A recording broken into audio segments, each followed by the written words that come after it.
While Republicans question IRS claims that a computer hard drive crash is to blame for the loss of emails that could prove former official Lois Lerner targeted conservative groups, the president and fellow Democrats continue to dismiss GOP concerns.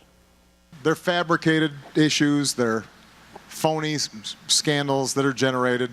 It's all geared towards the next election or ginning up a base.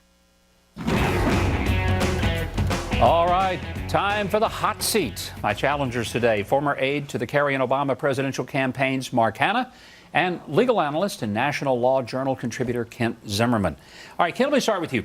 Lois Lerner pleads the fifth, 2 years worth of missing emails here. Now we've learned that she had targeted and specifically tried to get Charles Grassley in trouble, even though there was no evidence whatsoever that he had even accepted this invitation for his wife. Is it time for a special prosecutor? You know, there's 6 investigations that have already begun into this. I don't know if a 7th is going to prove anything difficult. I think it would be a lot of time and a lot of money on a 7th investigation. I would tell you this. Hard drives crash a lot. I know mine has crashed. Other people's hard drives have crashed. In fact, there's data out there that says hard drives, 20% of them don't make it past their 4th anniversary. So there's not a shred of evidence of criminality in this case. But here's the problem. Hard drives do crash. We all get that. Most of us have had that experience. But by law, the IRS was to keep backup tapes. They did for 6 months and then erase them. Why didn't they keep them immediately? They're also by law to archive all the information. They did not. They broke the law in that. And I just think a lot of us are having a hard time believing that just selectively her hard drive during that period, her emails, and those emails went to someone. Even Lanny Davis has suggested that a special prosecutor is in order now, and I think that may be. Mark, let me turn to you. If this same thing was happening under a Republican administration, do you think there would be as much attention? Because we've had more news about Chris Christie and some bridge, right, and Scott Walker and some things that turned out weren't even real issues, and these are little local state things, and it's made more national news than the IRS that touches every single American. Right. And so you're asking if something like this went on in the Bush administration, for example, and liberal groups were targeted by the IRS.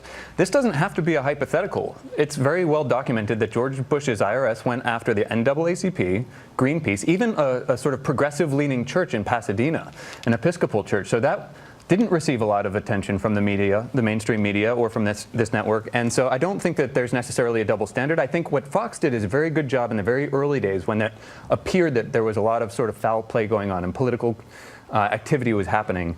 I think as Darrell Iss's investigation continues and there fails to be any evidence to support these allegations of politicization, that's when other media outlets are just kind of turning off to this. You think maybe the reason there's not more evidence is because it's been destroyed? I mean, there is some evidence here that some funny stuff was going on. When a person claims the Fifth Amendment, usually they're protecting themselves from incrimination. If you got nothing to hide, don't you want to talk about it? No, they've been transparent. They've turned over thousands and thousands of pages of emails. They've over 20,000 emails. And Darrell, we were talking in the green room. Darrell Issa wants to subpoena emails going back to 1980. 86, before people were using emails. So it's crazy. This is totally a political witch hunt, Governor. Well, all right, let's talk about John Boehner thinks he might sue the president. And I think a lot of people are saying, does he have any grounds for that?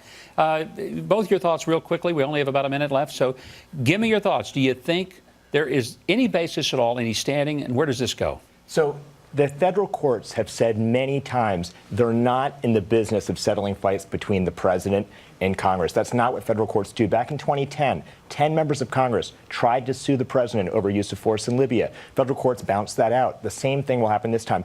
Even if that doesn't happen, though, if the federal courts hear it, the president has absolute immunity from damages for any official act while in office. So this is not going anywhere. The president knows that, the speaker knows that, and I know that. This is a non-starter.